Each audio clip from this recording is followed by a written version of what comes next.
We are back with more breaking news this afternoon. You're watching CNN. I'm Brooke Baldwin. Thank you for being with me. This story involves Florida Congressman Matt Gaetz and this ongoing sex trafficking investigation.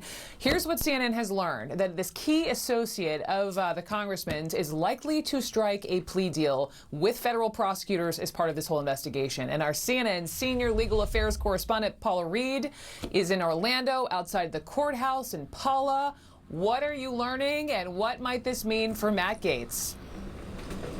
Well, Brooke, this is potentially bad news for Congressman Gaetz because it is expected that this plea deal will likely require one of his closest friends and political allies to cooperate and share any evidence that he may have against the congressman.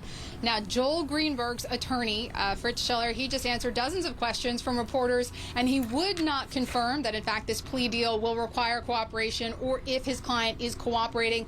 But he did give us one hint about what might be in store for the congressman. We have that sound. I'm sure Matt Gaetz is not feeling very comfortable today. I also asked him if the congressman had been in touch with his client. These two were very close. People who knew them said that Joel Greenberg really idolized Matt Gaetz, and there were some people who thought that he wouldn't potentially be willing to flip. Now, the attorney said he's not aware of any communication between the congressman and his client, but as this moves forward, the attorney said there's always a possibility that the government and the attorneys will not be able to reach a deal, and this will go to trial. But right now, again, not a great day for Congressman Gaetz, as his closest friend and political ally appears to be likely to cooperate with the government.